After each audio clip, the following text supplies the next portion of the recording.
अस्सलाम वालेकुम। Top story के साथ मैं हूं वकास वालाना। आज एफबीआर ने तमाम तर तफसीलात टैक्स की पेश कर दी हैं। किन किन रहनुमाओं ने कितना कितना टैक्स दिया वो आपको बाद में बताएंगे, लेकिन मुशीर खजाना अब्दुल हफीज शेख ने कहा कि हुकूमत का बुनियादी फलसफा टैक्स जमा करना है और हमें अच्छे अंदाज में बगैर हिरासा किए टैक्स जमा करना है। लाहौर चैम्बर में खिताब करते हुए अब्दुल हफीज शेख ने कहा कि एफबीआर टैक्स निजाम में शफाफियत के लिए कोशिश, टैक्स के निजाम को ऑटोमेटिक किया जा रहा है और ऑडिट के निजाम को कंप्यूटराइज किया जा रहा है। सेल्स टैक्स में 1.7% का ऑडिट किया जाएगा, जबकि कोशिश कर रहे हैं कि कम लोगों का ऑडिट हो। उन्होंने कहा कि हुकूमत का बुनियादी फलसफा टैक्स जमा करना है। हम चाहते हैं टैक्स इस अंदाज में जमा किया जाए कि बिजनेसमैन के लिए बिला वजह की दिक्कतें ना हो। हमें अच्छे अंदाज में बगैर हिरासा किए टैक्स जमा करना है। माजी में शिकायतें रही कि रिफंड नहीं दिए जा रहे, मगर 240 अरब रुपए के रिफंड दिए गए, जो पिछले साल के मुकाबले में 2 गुना है। 2013 में जिन टैक्स पेयर्स के रिफंड रुके हुए हैं उन्हें फौरी अदा किए जाएंगे। उनका कहना था कि एफबीआर और कारोबारी बिरादरी को मिलकर चलना होगा। एफबीआर ने 2 बड़े फैसले किए हैं। इदारा टैक्सेस का निजाम शफाफ बनाना चाहता है। एफबीआर ने ऑडिट का निजाम खुदकार करने का फैसला भी किया है। टैक्स ऑडिट को किसी अफसर के इख्तियार में नहीं ला रहे। मुशीर खजाना ने कहा कि साहिब हैसियत लोग अगर टैक्स देंगे तो दूसरों के सामने हाथ नहीं फैलाना पड़ेगा। आज उन्होंने क्या कहा, ये आप देखिए। 2018 की जो मुकम्मल तफसीलात हैं टैक्स पेयर्स की शाया की जा रही हैं, और इसमें आप देखेंगे कि पाकिस्तान के जो इंडिविजुअल टैक्स पेयर्स हैं उनकी लिस्ट है और उन्होंने 608 अरब रुपए दिए हैं, और साथ ही साथ पाकिस्तान के जो इलेक्टेड रिप्रेजेंटेटिव हैं जो असेंबलीज में हैं उनकी तफसीलात दी जा रही हैं। जैसे फॉर एग्जांपल 90 सेनेटर्स और 311 एमएनएज ने टैक्स भरा और इन्होंने मिलकर कोई तकरीबन 80 करोड़ टैक्स दिया है, तो उनके बारे में भी तफसीलात आपको दी जाएंगी। और जो सूबाई असेंबली के मेंबरान हैं उन्होंने मिलकर 340 मिलियन यानी 34 करोड़ दिए, तो उनके बारे में भी तफसीलात दी जाए। बुनियादी मकसद ये है कि पाकिस्तान के लोगों के साथ इंफॉर्मेशन शेयर की जाए। अब देखें, इस हुकूमत का जो बुनियादी फलसफा है वो ये है कि हमें टैक्सेस कलेक्ट करने, क्योंकि अगर हम टैक्सेस कलेक्ट नहीं करेंगे तो हमारे जो लोगों की बुनियादी ज़रूरियात हैं, चाहे वो पीने का पानी है, चाहे वो म्यूनिसिपल सर्विसेज हैं, चाहे वो सेहत है, तालीम है या इंफ्रास्ट्रक्चर है, यानी रोड्स हैं, डैम्स हैं, ब्रिजेस हैं, ये सब चीज़ें उस वक्त हो सकती हैं जब हम अपने साहिब हैसियत लोगों से टैक्स कलेक्ट करें और दुनिया के सामने मांगने से कम। मुशीर खजाना कह रहे थे कि अगर साहिब हैसियत लोग टैक्स देंगे तो दूसरों के सामने हाथ नहीं फैलाना पड़ेगा। अब आपको बताते हैं कि किस रुकने पार्लियामेंट ने कितना टैक्स दिया। एफबीआर ने अरकान पार्लियामेंट की साल 2018 की टैक्स डायरेक्टरी दी है। ये तो वो लोग हैं जिन्होंने टैक्स दिया, लेकिन उससे पहले कल हुकूमत ने गुज़श्ता रोज 15 रोजा बुनियाद पर पेट्रोलियम मसनूआत की कीमतों के तायुन में पेट्रोलियम लेवी में इजाफा करके अवाम को एक बड़े रिलीफ से महरूम कर दिया है। यानी अवाम के ऊपर टैक्सेस बढ़ाए जा रहे हैं, पेट्रोलियम की शक्ल में लेवी बढ़ाया जा रहा है। एफबीआर जो पहले 4700 पहले 5500 अरब रुपए इकट्ठा करने की बात करता है, आईएमएफ से बात होती है, रिवाइज करके 4700 बिलियन के ऊपर ये बात होती है कि इतने पैसे इकट्ठे किए जाएंगे, लेकिन उतने भी इकट्ठे नहीं हो पाते। जो मुस्लिम लीग नून छोड़कर गई थी, इस हुकूमत ने उससे भी 100 अरब रुपया कम इकट्ठा किया है, लेकिन अवाम के ऊपर जो इनडायरेक्ट टैक्सेस लगाए जाते हैं वो दिन ब दिन बढ़ते जा रहे हैं। अवाम को एक बड़ा जो लेवी है उसमें इजाफा करके अवाम को एक बड़े रिलीफ से महरूम कर दिया। विफाकी हुकूमत ने 16 सितंबर से पेट्रोलियम मसनूआत की कीमतें बरकरार रखने के लिए फी लीटर पेट्रोलियम पर पेट्रोलियम लेवी 21 रुपए 70 पैसे से बढ़ाकर 27 रुपए 99 पैसे कर दी। डीजल पर आयद पेट्रोलियम लेवी को बढ़ाकर 21 रुपए 88 पैसे से बढ़ाकर 29 रुपए 95 पैसे कर दिया गया, जबकि मिट्टी के तेल पर यह लेवी 4 रुपए 29 पैसे और लाइट डीजल पर 4 रुपए फी लीटर बढ़ाई गई। फी लीटर पेट्रोलियम पर पेट्रोलियम लेवी में 6 रुपए 29 पैसे और डीजल पर 8 रुपए 7 पैसे इजाफा किया गया है, जबकि पेट्रोलियम लेवी को 1 सितंबर की सतह पर बरकरार रखा जाता तो पेट्रोल 7 रुपए 36 पैसे फी लीटर सस्ता होना था। पेट्रोलियम लेवी बरकरार रखने से डीजल 9 रुपए 44 पैसे, मिट्टी का तेल 5 रुपए और लाइट डीजल 4 रुपए 68 पैसे सस्ता हो सकता था, लेकिन हुकूमत ने सस्ता नहीं किया, क्योंकि इनडायरेक्ट टैक्सेस लगाकर वो टैक्सेस जो हुकूमत इकट्ठे कर सकती है, पार्लियामेंटेरियन से ले सकती है, और तमाम तर वो साहिब इख्तिदार लोग, साहिब हैसियत लोग, जिनके बारे में आज अब्दुल हफीज शेख कह रहे हैं कि अगर वो टैक्स दें हमें हाथ नहीं फैलाना पड़ेगा, हमें IMF के पास नहीं जाना पड़ेगा, तो वो टैक्स नहीं देते, जिसकी वजह से इनडायरेक्ट टैक्सेस लेवी की शक्ल में, पेट्रोलियम की शक्ल में आम लोगों के ऊपर लगते हैं। अब आपको बताते हैं कि किन लोगों ने कितने पैसे दिए हैं, यानी टैक्स की शक्ल में कितना टैक्स जमा करवाया है, किन अरकान पार्लियामेंट ने कितना टैक्स दिया। फेडरल बोर्ड ऑफ रेवेन्यू ने अरकान पार्लियामेंट की 2018 की टैक्स डायरेक्टरी जारी कर दी, जिसके मुताबिक साबिक वजीर आजम और मुस्लिम लीग नून के रहनुमा शाहिद खान अब्बासी ने सबसे ज्यादा टैक्स दिया, जबकि इमरान हुक्मरान जमात के फैसल वाडा और वजीर आला पंजाब उस्मान बुज़दार ने टैक्स अदा ही नहीं किया। FBR ने विफाकी और सूबाई अरकान असम्बली के 2018 की टैक्स तफसीलात में एसोसिएशन ऑफ पर्सनस यानी AOP की टैक्स अदायगी भी शामिल की है, जिनके वो रुकन है। कई अरकान असम्बली ने अपनी आमदनी AEOP के रुकन की हैसियत से जाहिर की, जो टैक्स की अदायगी के लिए एक अलग कानूनी हैसियत होती है, और AOP अपने तौर पर टैक्स अदा करते हैं। AOP के जरिए टैक्स की अदायगी में अरकान के हिस्से का तयन कंपनी के मुनाफे की तकसीम से मुतल्लिक मुआहदे से किया जाता है, और FBR ने AOP से मुतल्लिक चंद अरकान असम्बली की वो तफसीलात जारी कर दी जिनके वो रुकन है। FBR की 2018 की डायरेक्टरी के पेश लफ्ज में वजीर आजम के मुशीर खजाना अब्दुल हफीज शेख ने लिखा कि FBR ने अपनी वेबसाइट पर टैक्स डायरेक्टरी पहली मरतबा 2013 में जारी की थी। FBR के दादोशुमार के मुताबिक साबिक वजीर आजम और पाकिस्तान मुस्लिम लीग नून के सीनियर नायब सदर शाहिद खान अब्बासी ने 2018 में जाती हैसियत में 24 करोड़ 10 लाख रुपए से जायद टैक्स अदा किया। शाहिद खान अब्बासी ने AOP की जानिब से 7,59,159 रुपए टैक्स दिया। वजीर आजम इमरान खान ने 2018 में गुज़श्ता बरस के मुकाबले में 1,78,686 रुपए ज्यादा और मुजमी तौर पर सिर्फ 2,82,449 रुपए टैक्स अदा किया है। उनके ऊपर तनकीद होती है, 300 कनाल का यह घर है जहां पर वो रहते हैं। 2,82,449 रुपए वजीर आजम पाकिस्तान टैक्स अदा कर रहे हैं। कौमी असम्बली में कायदे हिज़्ब इख्तिलाफ और मुस्लिम लीग नून के सदर शहबाज शरीफ ने 2018 में 90 लाख रुपए से जायद टैक्स अदा किया, जबकि पाकिस्तान पीपल्स पार्टी के चेयरमैन बिलावल भुट्टो जरदारी ने 2,94,117 रुपए टैक्स दिया। PPP के शरीक चेयरमैन पाकिस्तान पीपल्स पार्टी के शरीक चेयरमैन आसिफ अली जरदारी ने 2018 में 28 लाख रुपए टैक्स अदा किया। फैसल वाडा समेत मुतअद्दिद अरकान ने टैक्स अदा ही नहीं किया। FBR की डायरेक्टरी के मुताबिक हुक्मरान जमात पाकिस्तान तहरीक इंसाफ के विफाकी वज़रा समेत मुतअद्दिद अरकान असम्बली ने 2018 में टैक्स अदा ही नहीं किया। टैक्स डायरेक्टरी 2018 में बताया गया कि विफाकी वजीर आबी अमूर फैसल वाडा और विफाकी वजीर मौसमियाती तब्दीली जरताज गुल ने कोई टैक्स अदा नहीं किया। दीगर अरकान असम्बली में आजाद उम्मीदवार मोहसिन दावड़, PTI के Zain Qureshi, senator Faisal Javed Khan, Pakistan Peoples Party रुकन असम्बली नाज बलोच, मुस्लिम लीग नून के सेनेटर शमीम आफरीदी और राना मकबूल ने 2018 में कोई टैक्स जमा नहीं करवाया। वजीर मनसूबाबंदी असद उमर ने 53 लाख रुपए, वजीर खुराक फखर अमाम ने 52 लाख रुपए और वजीर इंसानी हकूक शरी मजारी ने 24 लाख रुपए टैक्स अदा किया।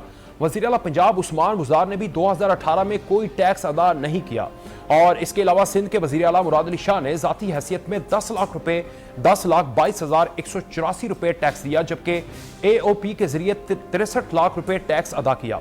बलोचिस्तान के वजीर आला जाम कमाल ने 2018 में 48 लाख रुपए और KPK के वजीर आला महमूद खान ने 2,35,982 रुपए टैक्स जमा किया। सबसे कम टैक्स देने वाले अरकान असम्बली PTI की रुकन असम्बली कमल शोजब ने 2018 में सबसे कम 165 रुपए टैक्स अदा किया। विफाकी वजीर सनत हमाद अजहर दूसरे नंबर पर हैं, जिन्होंने जाती हैसियत में 22,445 रुपए टैक्स दिया, जबकि AOP के जरिए 5 करोड़ 94 लाख रुपए अदा किए हैं। वजीर दाखिला ब्रिगेडियर रिटायर्ड एजाज शाह ने 2018 में 58,120 रुपए टैक्स अदा किया और वजीर इंफॉर्मेशन टेक्नोलॉजी अमीनुल हक ने 66,449 रुपए टैक्स अदा किया। विफाकी वजीर मजहबी अमूर पीर नूरुल हक कादरी ने AOP के जरिए टैक्स अदा किया, जिसकी मजमूई मालियत 35 लाख रुपए थी और डिप्टी स्पीकर कासिम सूरी ने 2018 में 32,000 रुपए टैक्स अदा किया। वजीर खारजा शाह महमूद कुरैशी ने 1,83,900, वजीर मुआशी अमूर खुसरो बख्तियार ने 6,24,292 रुपए और वजीर science and technology Fawad Chaudhry ने 16,98,651 रुपए जाती हैसियत, जबकि AOP के जरिए 75,000 रुपए जमा करवाए। विफाकी वजीर तलात और नशरियात शिबली फरास ने 2018 में 3,67,460 रुपए, वजीर दिफा परवेज खटक ने 18 लाख रुपए टैक्स अदा किए। स्पीकर कौमी असम्बली असद कैसर ने 5,37,730 रुपए जाती हैसियत में और AOP के जरिए भी टैक्स अदा किया, जिसकी मजमूई मालियत 57,90,500 रुपए है। टैक्स अदा करने वाले सेनेटर्स सेनेट के अरकान में सबसे ज्यादा टैक्स देने वाले वफाकी वजीर कानून बैरिस्टर फरोग नसीम हैं, जिन्होंने 2018 में 3 करोड़ 50 लाख रुपए टैक्स अदा किया।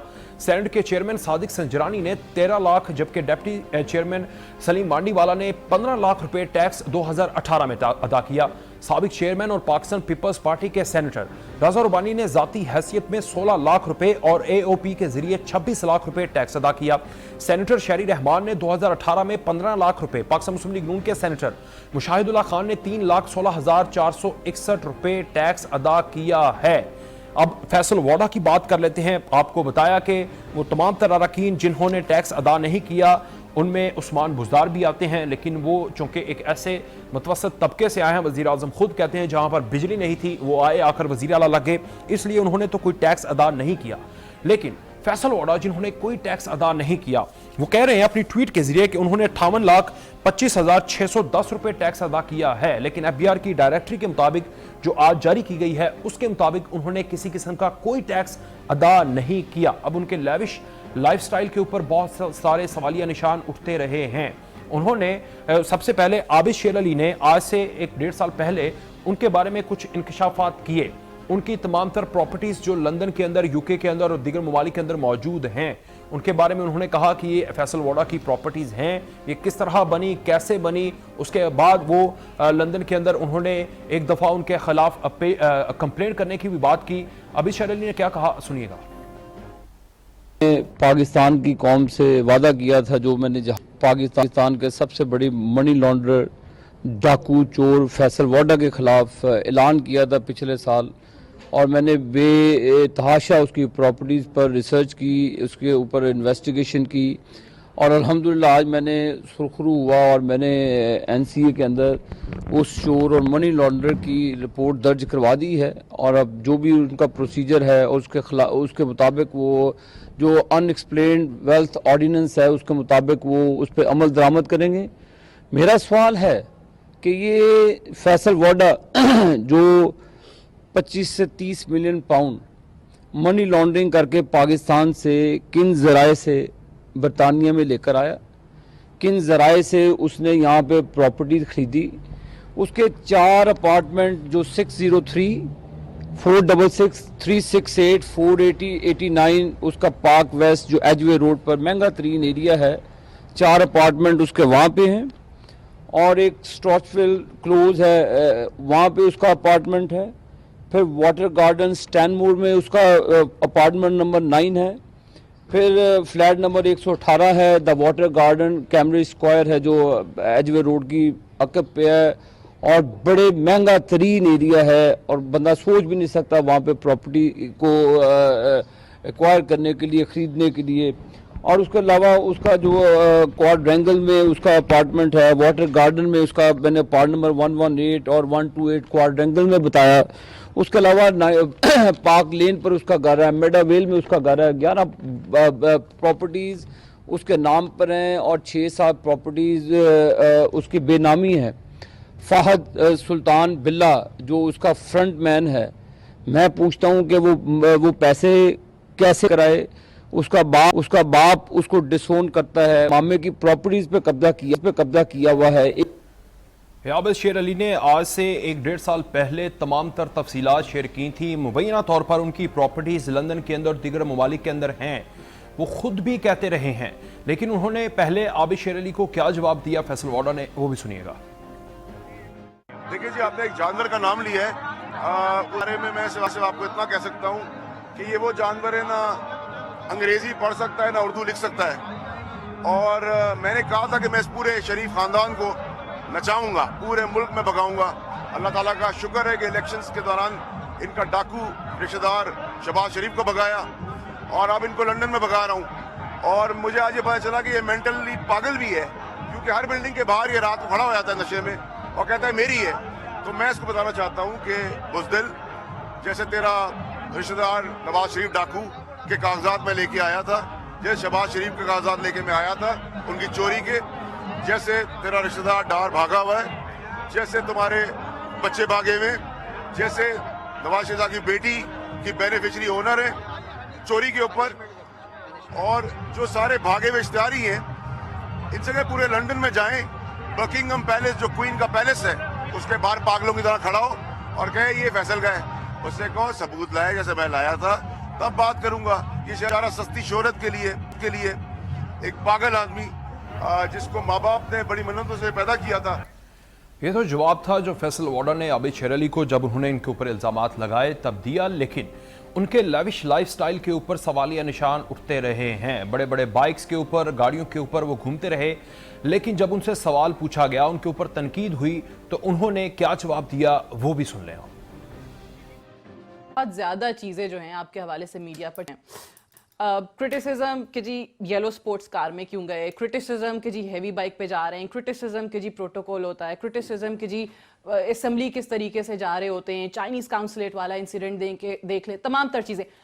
लाइटर नोट पे, how do you take all this criticism? क्या है ये? Very positively. देखिए जी, कंट्रोवर्सीज हैं तो लोग कहते हैं कि जी बावड़ा साहब हर कंट्रोवर्सी का हिस्सा क्यों बन जाते हैं? ये तो मेहरबानी है आप सबका, मतलब आप जिनकी भी है उन सबकी मेहरबानी है कि मुझे कंट्रोवर्सी का हिस्सा बना देते हैं। मैं बड़ा पॉजिटिव हूँ, मैं ऑप्टिमिस्टिक आदमी हूँ। एक तो मैं वजारत और सियासत से पहले अल्लाह का शुक्र है कि मैं खाते पीते घर से हूँ, तो इनको ये नहीं होना चाहिए कि जी बगैर किसी चीज़ के आया था और घर भी इधर से बनाया, गाड़ी भी इधर से ली, खाना पीना भी इधर से, कपड़े भी इधर से। नंबर 1। नंबर 2 ये कि ये जो येलो स्पोर्ट्स कार है, ऐसी ये मेरा पैशन है और ऐसी बहुत सारी चीज़ें। मैं घोड़े भी बहुत शौक से पालता हूँ, गधे इसलिए नहीं रखता कि बहुत सारे आपका यू हैव देम अराउंड, और मेरे पास और भी अल्लाह का शुक्र है, अल्लाह सबको नसीब करे और मेरा मुल्क का हर आदमी ये सारी स्पोर्ट्स कार चलाएं और सिर्फ हुक्मरान ना चलाएं।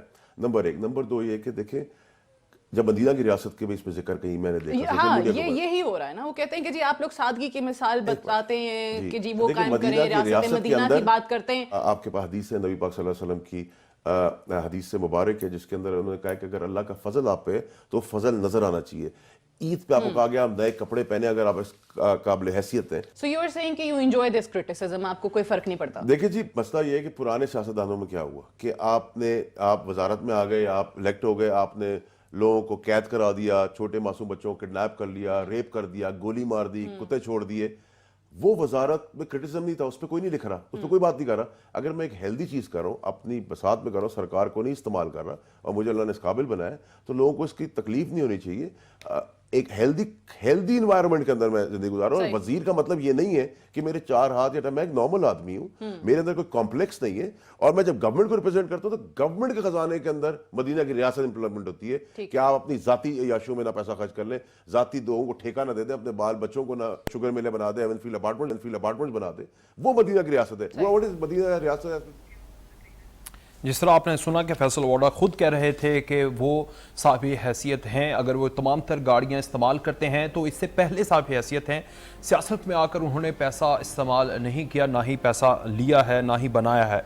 अब FBI डायरेक्टरी कह रही है कि उन्होंने कोई भी टैक्स अदा नहीं किया 2018 में, लेकिन वो अपनी ट्वीट के जरिए एक चैनल के ऊपर क्रिटिसाइज कर रहे हैं और साथ लिख रहे हैं कि उनके खिलाफ प्रोपेगेंडा किया जा रहा है। 28,610 रुपये उन्होंने टैक्स अदा किया है। अब FBI क्या करेगी? FBI के मुशीर खजाना तो खुद कह रहे हैं कि अब साहिब इस्तिताअत, साहिब हैसियत लोग अगर टैक्स देंगे तो फिर हमें किसी के आगे हाथ नहीं फैलाना पड़ेगा।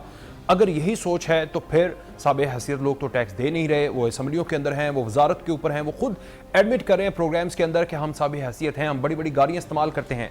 लेकिन जब FBI डायरेक्टरी में उनके टैक्स के रिटर्न्स देखे जाते हैं तो वो जीरो होते हैं। अब FBI इसके ऊपर एक्शन लेगा या फिर मिन्नतें करता रहेगा? और जो 3800 अरब रुपए इकट्ठे होते हैं, जिसके बाद वजीर आजम खुद करते हैं कि जब NFC अवार्ड दे दें, सूबों को पैसे दे दें, हम 700 अरब रुपए खसारे में चले जाते हैं। जब हम अपना नया साल का आगाज करते हैं तो फिर मामलात ऐसे नहीं चलेंगे, फिर आपको IMF के पास बार बार जाना पड़ेगा। और सबसे बेहतर चीज़ ये है कि इन तमाम तर लोगों के हवाले से जो खुद मान रहे हैं कि वो साहिब हैसियत हैं, उनसे टैक्स इकट्ठा किया जाए। अब FBI इसके ऊपर एक्शन लेता है या नहीं, लेकिन एक तरफ FBI एक्शन ले रहा है और वो है सुप्रीम कोर्ट के जज जस्टिस काजी फायद ईसा की अहलिया ने कहा कि उन्हें federal board of revenue FBR ने 3 करोड़ रुपए वाजिबुल अदा टैक्स जमा कराने का हुक्मनामा भेजा है।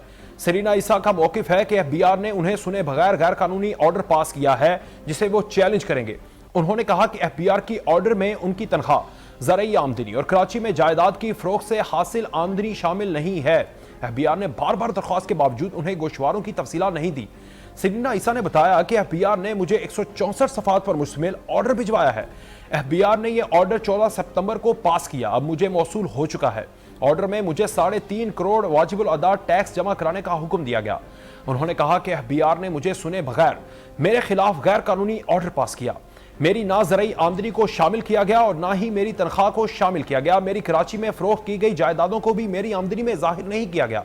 मेरी बार बार दरख्वास्त के बावजूद मुझे मेरे गोशवारों की तफसीलात नहीं दी गई। सरीना ईसा ने कहा कि इस ऑर्डर से पहले ना ही मेरा कोई बयान रिकॉर्ड किया गया। एफबीआर के ऑर्डर को मैं अब चैलेंज करूंगी। अब एफबीआर अब सियासतदानों से किस तरह टैक्स निकलवाएगा, सरीना ईसा क्या कह रही हैं, सब कुछ आपके सामने रखा है। टॉप स्टार में शामिल करते हैं छोटी सी ब्रेक, वापस आएंगे, नेक्स्ट टॉप से बात करेंगे और बताएंगे कि पुराने पाकिस्तान के अंदर प्रोटोकॉल इस्तेमाल किया जाता था। मौजूदा हुक्मरान अपोजिशन में बैठकर प्रोटोकॉल के खिलाफ कितनी बात करते थे और अब जब वजीर आला पंजाब जनूबी पंजाब में जाते हैं वहां पर पहले तो नज़्मो ज़ब्त के हवाले से लड़ाई होती है और फिर एक अहम इंसिडेंट है, एक वीडियो है जो आप तक शेयर करनी है, सोशल मीडिया के ऊपर वायरल है क्योंकि वहां पर एक शख्स की मौत होती है और वो होती है प्रोटोकॉल की वजह से। ब्रेक के बाद आपको बताएं।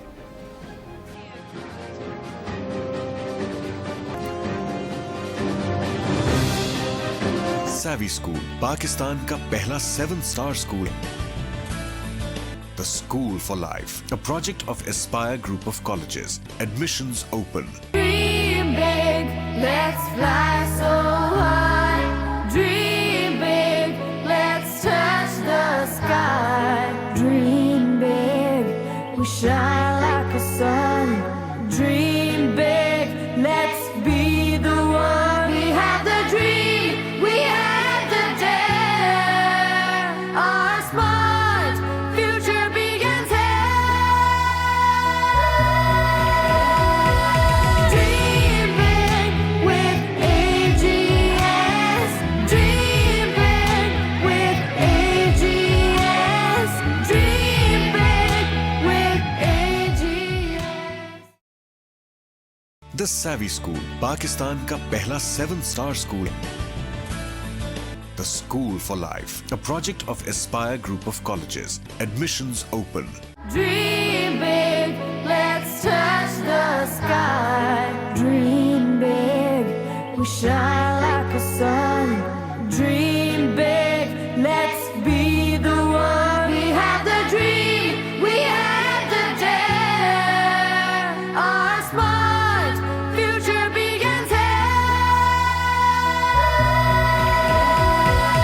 Dream big with AGS. The Savvy School, Pakistan का पहला 7-star school, The School for Life, a project of Aspire Group of Colleges. Admissions open. Dream big, let's fly so high.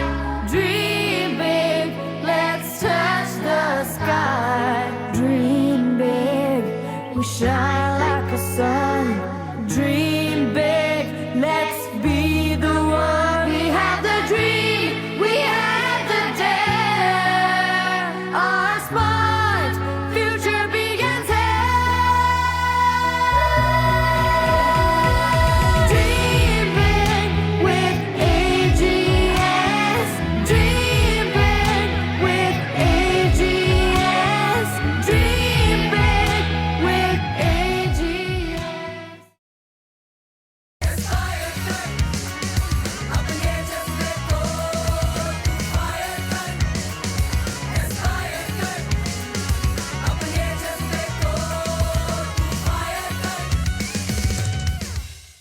Aspire Group of Colleges. Admissions open.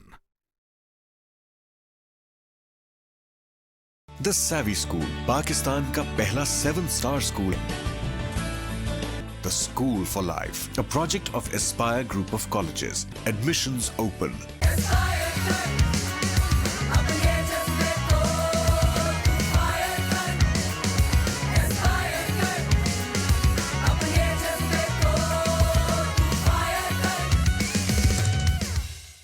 Aspire Group of Colleges. Admissions open.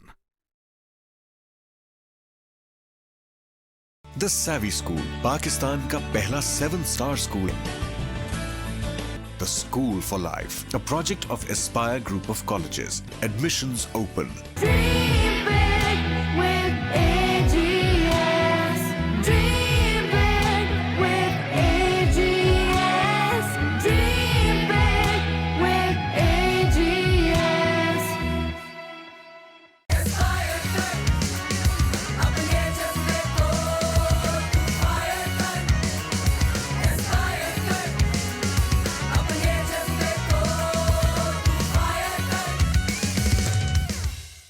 Aspire Group of Colleges. Admissions open.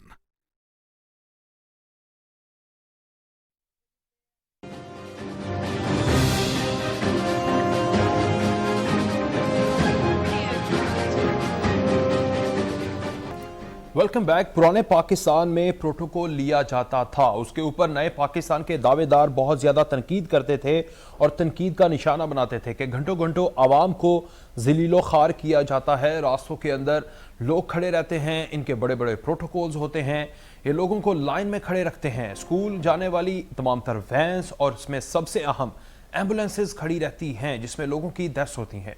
लेकिन मौजूदा पाकिस्तान, नए पाकिस्तान, रियासत Medina के दावेदार भी यही कुछ कर रहे हैं। वज़ीर आला पंजाब कल गए जनूबी पंजाब में और वहाँ पर जाकर उन्होंने जनूबी पंजाब सेक्रेटेरिएट के हवाले से काम करना था, लेकिन एक वीडियो आई उसी दिन की, यानी कल ही ये वीडियो आई। इस वीडियो में क्या हो रहा है ये आप देखिएगा। अस्सलाम वालेकुम। एक निश्चित रोड पे हूँ, चीफ मिनिस्टर साहब का प्रोटोकॉल है और इन्होंने रोड बंद किया हुआ है। ये एम्बुलेंस पिछले आधे घंटे से फंसी हुई थी और अभी इन्होंने बताया कि पेशेंट की डेथ हो गई है। ये जरा बताएं, आप साथ हैं इसके पेशेंट के? क्या हुआ था इसको? ट्रैक्टर के नीचे एक्सीडेंट हुआ है। ट्रैक्टर के नीचे एक्सीडेंट हुआ है, आप इसको निश्चित लेके आए थे। और कितनी देर से फंसे हैं प्रोटोकॉल में? 20 मिनट हुए हैं। 20 मिनट से, आप 20-25 मिनट से यहाँ खड़े हैं और इन्होंने नहीं खोला रोड। और ये पेशेंट की डेथ हो गई है इस वक्त ना, ये आप देख सकते हैं। ये खवातीन रो रही हैं, ये पेशेंट है, ये जवान लड़का है, इसकी डेथ हो गई है। ये चीफ मिनिस्टर साहब के प्रोटोकॉल की वजह से एक पेशेंट की डेथ हो गई है। इसका कौन जवाब दे होगा? मतलब ये वो हुकूमत है जो ये वादा करके आई थी कि हम प्रोटोकॉल नहीं। ये वो हुकूमत है जो वादा करके आई थी कि प्रोटोकॉल नहीं लेंगे, लेकिन एक गरीब शख्स की जान ले ली गई। या प्रोटोकॉल के बगैर जाना ज़रूरी है या प्रोटोकॉल के साथ जाना ज़रूरी है, ये फैसला अब तहरीक इंसाफ की हुकूमत को करना पड़ेगा। आगे बढ़ते हैं टॉप स्टोरी 3 की जानिब और बात करते हैं लंदन में इलाज की गर्ज से मौजूद साबिक वज़ीर आज़म नवाज शरीफ ने chairman Pakistan Peoples Party Bilawal Bhutto Zardari की जानिब से अपोजिशन की ऑल पार्टीज कॉन्फ्रेंस में वर्चुअल शिरकत की दावत कबूल कर ली है। पाकिस्तान पीपल्स पार्टी के चेयरमैन बिलावल भुट्टो जरदारी के साबिक वज़ीर आज़म और मुस्लिम लीग नून के कायद नवाज शरीफ से राबता हुआ है। बिलावल का अपनी ट्वीट में कहना था कि नवाज शरीफ से कुछ देर पहले बात की है और उनसे खैरियत दरियाफ्त की है। उन्होंने बताया कि नवाज शरीफ को ऑल पार्टीज कॉन्फ्रेंस में वर्चुअल शिरकत की दावत दी है। पीपल्स पार्टी के ज़राए का कहना है कि नवाज शरीफ ने APC में वर्चुअल शिरकत पर रजामंदी जाहिर कर दी है। दूसरी जानिब मरीम नवाज ने वालिद से राब्ता करने और खैरियत दरियाफ्त करने पर बिलावल भुट्टो जरदारी का शुक्रिया भी अदा किया और उनके लिए नए ख्वाहिशात का इजहार किया है। पाकिस्तान पीपल्स पार्टी की मेजबानी में अपोजिशन जमातों की ऑल पार्टीज कॉन्फ्रेंस यानी APC 20 सितंबर को इस्लामाबाद में होगी, जिसमें हुकूमत के खिलाफ लाहे अमल तरतीब दिया जाएगा। APC में अपोजिशन की बड़ी जमातों की आला क़यादत की शिरकत का भी इम्कान है। इससे पहले शेख रशीद ये कहते रहे कि इनकी APC नाकाम होगी। APC में शीन और नून लीग वाज़ेह तौर पर आ जाएगी। साल के इख्तिताम तक शीन लीग नून लीग से सेपरेट हो जाएगी। मुफाहमत की शक्ल में ये नून लीग और शीन लीग अलग अलग हो जाएंगे। लेकिन अब आज बिलावल भुट्टो जरदारी के साथ नवाज शरीफ साहब का राब्ता होता है और नवाज शरीफ वर्चुअल यानी कि वर्चुअल इजलास में शिरकत करेंगे, वीडियो लिंक के जरिए उस इजलास में शिरकत करेंगे और वहां पर लाहे अमल के हवाले से बात होगी। अब नवाज शरीफ का वहां पर बैठकर लंदन के अंदर वर्चुअल इजलास में शिरकत करना, एक तरफ वो अगस्त में मुतहरिक होते हैं, हुकूमत उनके खिलाफ मुतहरिक हो जाती है। नवाज शरीफ वहाँ से बैठकर तमाम तर हिदायत देते हैं, ख़त लिखते हैं। इससे पहले भी मौलाना फजल रहमान से रब्ता करते हैं, हुकूमत उनको वापस लाने के लिए मुतहरिक हो जाती है। फिर इस्लामाबाद हाई कोर्ट के अंदर मामला जाता है। इस्लामाबाद हाई कोर्ट उन्हें 10 दिन के लिए मोहलत देती है कि वो अपनी तमाम तर जिम्मेदारी जो है यानी वापस आ जाएं। उसके बाद वो वापस नहीं आते। 15 सितंबर को फिर समाअत होती है। नवाज शरीफ के वारंट गिरफ्तारी भी जारी कर दिए गए हैं। वजारत खारजा को इरसाल हो गए और अब वहां पर हाई कमिश्नर को भी पहुंच चुके हैं। एक तरफ नवाज शरीफ को वापस लाना है, दूसरी जानिब नवाज शरीफ उससे 2 दिन पहले जो उनके नाकाबिले जमानत वारंट गिरफ्तारी की डेट है 22 सितंबर, उससे पहले 2 दिन पहले वर्चुअल इजलास में शिरकत करेंगे, यानी कि वहां से बैठकर वीडियो लिंक के जरिए इजलास में शिरकत करेंगे। तो सियासत में पाकिस्तान की इस सियासी सूरत हाल में क्या भूचाल आने वाला है, ये आइंदा 3 दिनों के अंदर देखा जा सकता है। नवाज शरीफ क्या लाहेअमल इख्तियार करते हैं, शहबाज शरीफ क्या लाहेअमल इख्तियार करते हैं, और फिर सबसे ज्यादा जरूरी पाकिस्तान पीपल्स पार्टी यहां पर कहां स्टैंड करेगी। नवाज शरीफ साहब जिनके हवाले से समझा जाता है कि वो साथ हैं, उन्होंने मना लिया है मौलाना फजल रहमान को जो लीड करना चाहते थे, जिनकी टाइमिंग के हवाले से बहुत ज़्यादा सवालिया निशान हैं कि उन्होंने जब स्टार्ट किया यानी कि नवंबर 2019 के अंदर एक लॉन्ग मार्च, वो टाइमिंग ठीक नहीं थी। मार्च का टाइम दिया था, कोविड आ गया, मुस्लिम लीग नून की जानिब से मार्च का टाइम दिया था, हुकूमत को लपेट दिया जाएगा, लेकिन कोविड आ गया, खामोशी रही। उसके बाद परसों एक अहम यानी कल जिस तरह पार्लियामेंट के अंदर तमाम तर अहम कवानीन साजी होती है और फिर उसके बाद कवानीन साजी होने के बाद भी ये कुछ नहीं कर पाते क्योंकि इनकी अददी अक्सरियत भी ज़्यादा है पाकिस्तान पीपल्स पार्टी और मुस्लिम लीग नून और दीगर अपोजिशन जमातों की, फिर भी इनके अरकान गायब हो जाते हैं। हुकूमत अपनी तमाम तर जो बिल्स हैं उनको मंजूर करवा लेती है। अब नवाज शरीफ साहब मुतहरिक हो चुके हैं, वर्चुअल इजलास में शिरकत करेंगे और उसके बाद क्या सख्त लाहेअमल नवाज शरीफ का चलेगा। आजिज दामरा साहब हमारे साथ मौजूद हैं, बहुत शुक्रिया आजिज दामरा साहब। बिलावल भुट्टो जरदारी से रब्ता हुआ, नवाज शरीफ का वर्चुअल शिरकत करेंगे। एक तरफ नवाज शरीफ साहब का 22 सितंबर को नाकाबिले जमानत वारंट गिरफ्तारी जारी होना, वो सेक्रेटरी खारजा के जरिए वहां तक इरसाल हो जाना, लेकिन दूसरी जानिब 2 दिन पहले वो इस इजलास में शिरकत करेंगे। तो फिर जो शेख रशीद कह रहे थे नून और शीन अलग हो जाएगी, तो पीपल्स पार्टी कहां तक स्टैंड करेगी अब सारे अमल में? देखिए, पहली बात तो नून और शीन का जो तबसरा है वो शेख रशीद साहब की अपनी एक दुकानदारी है, वो करते रहते हैं अपने आप को जिंदा रखने के लिए तबसरे। और दूसरी बात यह है कि वो PMLN की हवाले से उन्होंने बात की है, आगे चल के शीन चलेगा या नून चलेगा वो तो PMLN का हेडेक है कि वो क्या करेंगे। मगर APC जो है अब ये सीरियस स्टेप है अपोजिशन की जानिब से। और 2 दिन पहले आपने देखा कि ज्वाइंट सिटिंग है, अपोजिशन जो हुक्मरानों ने अपनी एक आमरीत का मुजाहरा किया, गलत बयानी से जो गिनती है उसमें गलत बयानी की गई और खास तौर पर जो स्पीकर नेशनल असेंबली हैं उनके अंदर आमरीत की रूह आ गई थी और वो इशारों पे अपोजिशन को बात नहीं करने दे रहे थे। और जिस अंदाज में ये बिल पास हुआ है तो उन्होंने एक जवाब पैदा कर दिया है पाकिस्तान की तमाम पॉलिटिकल लीडरशिप को और पार्टियों को कि अगर वो APC करके कोई सीरियस अमल नहीं लेते हैं तो मेरे ख्याल में अब बहुत हो चुकी और महंगाई आसमान से बातें कर रही है और जिसका इज़हार खुद इमरान खान कर रहे हैं। तो इमरान खान की वो पार्टी एक सूबे में जो 8 साल से चल रही है, वो एक मंसूबा था BRT, वहां पर बसें चल नहीं रही, जल रही हैं। तो ये सारे मामला, महंगाई को आप कंट्रोल ना करें, कीमतें बढ़ रही हैं और BRT के पीछे स्टे पे छुपे हुए हैं, पार्लियामेंट के अंदर जो है आप कानून साजी आमरीत की याद ताज़ा दिला दें। तो ये तमाम इशूज हैं और पीपल्स पार्टी जो है वो फ्रंट फुट पे है और वो सीरियस है तमाम मामला में। और मुझे उम्मीद है कि PMLN भी बगैर इख्तिलाफ रखे हुए APC का हिस्सा होगी।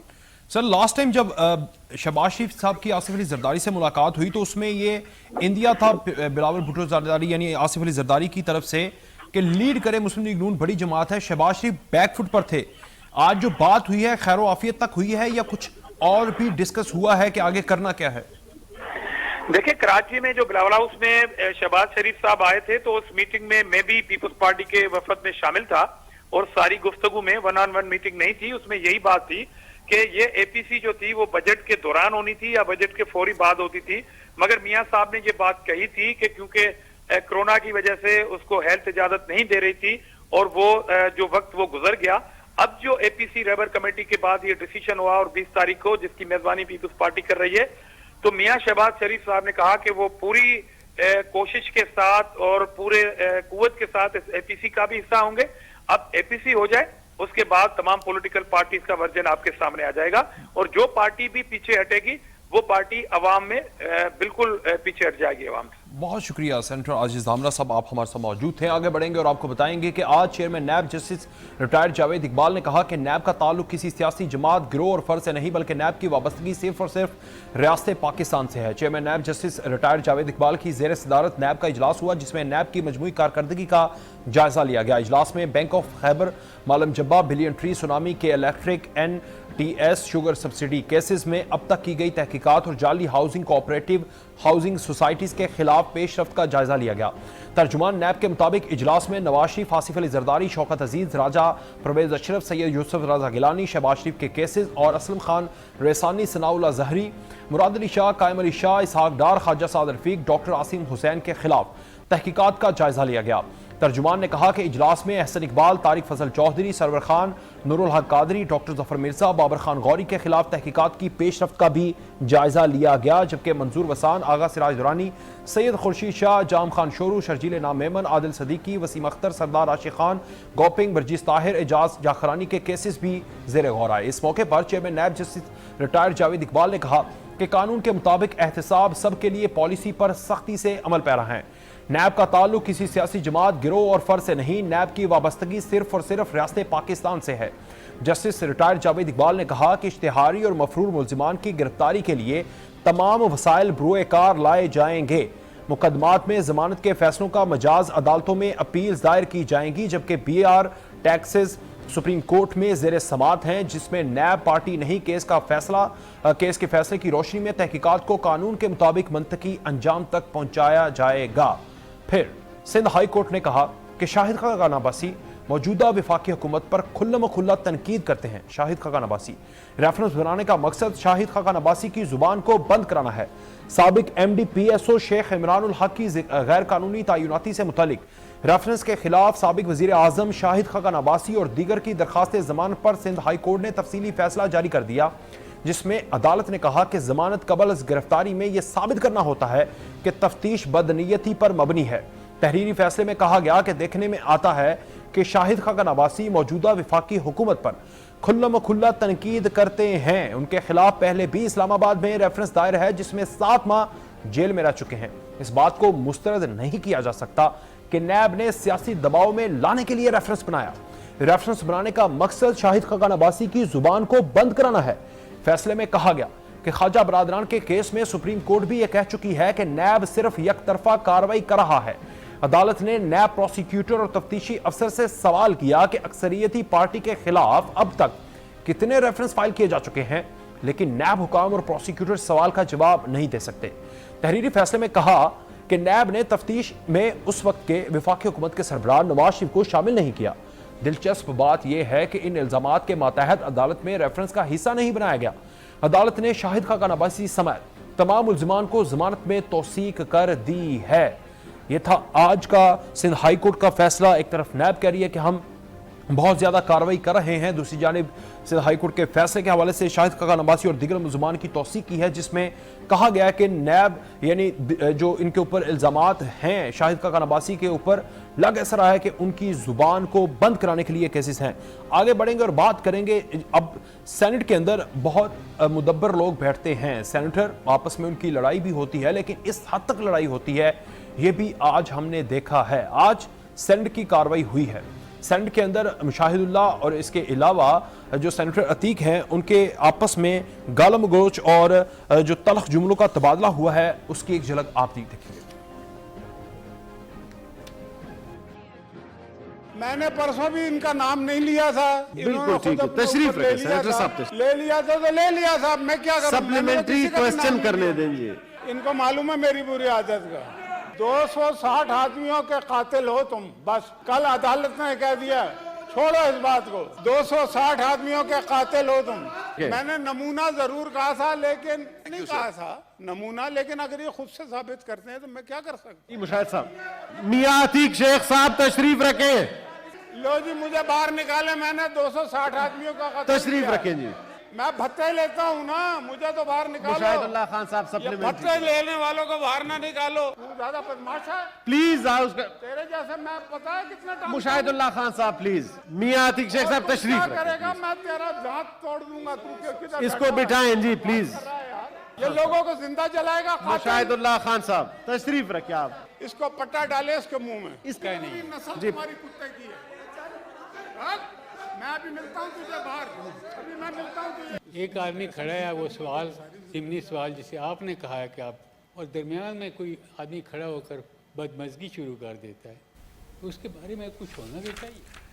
आपने देखा जिस तरह ईवान बाला में हंगामा हुआ, गलम गलोच हुआ, तल्ख जुमलों का तबादला हुआ। सेनेटर मुशाहिदुल्लाह और मियां अतीक आमने सामने भी आपने देखा जिस तरह वो उनको मुखातिब कर रहे थे और उनको कातिल, मालशिए और दीगर अलकाबात से नवाज रहे थे। उधर से मियां अतीक जो जिनके बारे में मुशाहिदुल्लाह ने कहा कि मैं बात कर रहा हूँ, बीच में वो टोक रहे हैं। बहरहाल आज ये तल्ख जुमलों का इस्तेमाल हुआ है। इस तरह क्या अपर हाउस में होना चाहिए या नहीं, हम सेनेटर अतीक से, मियां अतीक से बात करने की कोशिश कर रहे हैं। वो हमारे साथ होंगे क्योंकि उन्हीं के प्रोवोक करने पर सेनेटर मुशाहिदुल्लाह ने इस तरह की बातें की हैं। अगर वो ना करते, अपनी बारी पर बोलते, तो शायद ये इस तरह ना होता। तो क्या सेनेट के अंदर इस तरह चल सकता है? वहाँ पर कानून साजी होनी है। आज ही अहम दिन था जहाँ पर सेनेटर फैसल इस तरह की बात कर रहे थे कि जो रेपिस्ट हैं उनको सरेआम फांसी पर लटकाना चाहिए। हुकूमत एक नया कानून लेकर आके लाने की कोशिश कर रही है, लेकिन वहाँ पर ये तमाम तर मामलात हुए हैं। आगे बढ़ते हैं और बात करते हैं कोरोना वायरस जहाँ दुनिया भर में तेजी से फैल रहा है, उस पर हम बात करेंगे। मियां अतीक हमारे साथ मौजूद हैं, बहुत शुक्रिया। मियां अतीक साहब, आपने आज जिस तरह हुआ है सेनेटर मुशाहिदुल्लाह और आपके दरमियान, वो आपको कह रहे हैं कि आप पॉलिशिए हैं, 260 लोगों के कातिल हैं, आप भत्ते लेते हैं और यहां पर आप आकर बोलते हैं आपको तो जेलों में होना चाहिए। मियां साहब जी, अस्सलाम वालेकुम। जी वालेकुम सलाम।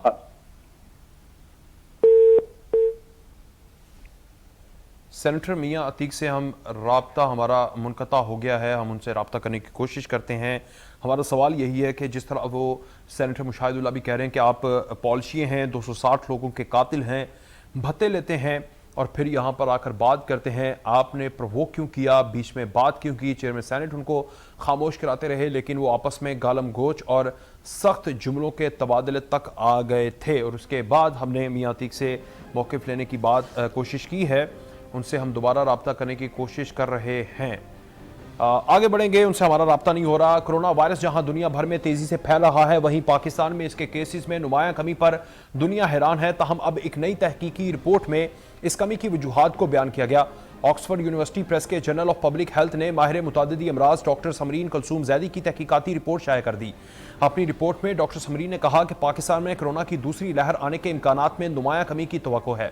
कराची की बालिग आबादी पर की जाने वाली तहकीक से पता चला है कि जुलाई 2020 के पहले हफ्ते तक 40% से ज्यादा आबादी के मुख्तलिफ तबकात कोरोना वायरस से मुतासिर हो चुके थे और उनमें से 90% से ज्यादा अफराद में बीमारी की कोई अलामात जाहिर नहीं हुई थी। रिपोर्ट के मुताबिक इन अफराद में कोरोना वायरस के खिलाफ कुव्वत मुदाफ़त पैदा हो चुकी थी, जिसका सबूत उनके खून में बनने वाली कोरोना वायरस के खिलाफ एंटीबॉडीज हैं। कराची के NIBD हॉस्पिटल के माहिरीन की जानिब से होने वाली तहकीक में कहा गया कि शहरियों में वायरस के खिलाफ कुव्वत मुदाफ़त पैदा होने के नतीजे में जून के महीने के बाद शदीद बीमार कोरोना के नए केस रिपोर्ट होने में नुमायां कमी आती चली गई है। इस तरह अमवात की शरह भी मुतासिर कुन हद तक कम हो गई, जिसका एतराफ़ सेहत के आलमी इदारे ने भी किया है। कोरोना की केसेस की कमी पाकिस्तान में हुई। पाकिस्तान ने फैसला किया कि 15 सितंबर से ये फैसला किया कि तमाम तर कॉलेजेस और स्कूल्स को खोला जाएगा और उसके बाद 23 सितंबर से मरहलावार और 30 सितंबर तक तमाम स्कूल कॉलेजेस को खोल दिया जाएगा पूरे मुल्क के अंदर। लेकिन अब वफाकी वज़ीर तालीम शफकत महमूद ने कहा कि दूसरे मरहले में स्कूल 23 सितंबर से शेड्यूल के मुताबिक खुलेंगे, लेकिन महकमा तालीम सिंध के मुताबिक अब तक 88 स्कूल असातिज़ा में कोरोना वायरस की तस्दीक हुई है। महकमा तालीम सिंध के मुताबिक सूबे के 13,000 असातिज़ा के कोरोना वायरस टेस्ट कराए गए, जिनमें से 2500 असातिज़ा के नताइज महकमा तालीम को मौसूल हो गए। महकमा तालीम के मुताबिक उनमें 88 असातिज़ा में कोरोना वायरस की तस्दीक हुई है। इससे कबल सिंध के 2 कॉलेजेस के 16 असातिज़ा कोरोना वायरस में मुब्तला हुए थे, जिसके बाद दोनों कॉलेजेस को बंद कर दिया गया था। सिंध में कोरोना वायरस की सूरत हाल पर सूबाई वज़ीर तालीम सईद गनी ने मुतनब्बा किया कि स्कूल्स में SOPs पर अमल नहीं हो रहा, जिसमें ऐसा लग रहा है कि स्कूल्स को फिर बंद करना पड़ेगा। उन्होंने कहा कि अगर महसूस हुआ कि चीजें दुरुस्त समत में नहीं जा रही तो स्कूल बंद करने में देर नहीं करेंगे। मुल्क भर में 7 माह बाद 15 सितंबर से तालीमी इदारों को मरहलावार खोलने का फैसला किया गया था, जिसके बाद यूनिवर्सिटीज कॉलेजेस के साथ साथ स्कूल्स में मैट्रिक की क्लासेस का आगाज कर दिया गया। तहम मुतअद्दिद स्कूल से तयशुदा SOPs पर अमल दरामद न होने की रिपोर्ट्स भी सामने आई, जिसके बाद 22 तालीमी इदारों को बंद कर दिया गया, जिनमें खैबर पख्तूनख्वा के 16, इस्लामाबाद के 1 और आज़ाद कश्मीर के 5 तालीमी इदारे शामिल थे। आज सिंध के वज़ीर तालीम सईद गनी ने कहा कि सूबे में 21 सितंबर से दूसरे मरहले में 6ठी से 8वीं क्लास के बच्चों के लिए स्कूल खोलने का फैसला अब 28 सितंबर तक मौखर कर दिया। कराची में प्रेस कॉन्फ्रेंस करते हुए उन्होंने कहा कि अल्लाह का करम है कि पाकिस्तान में कोरोना वायरस की सूरत हाल उस खराबी तक नहीं पहुंची जिसका खतरा था। यही नहीं बल्कि हमारे मुल्क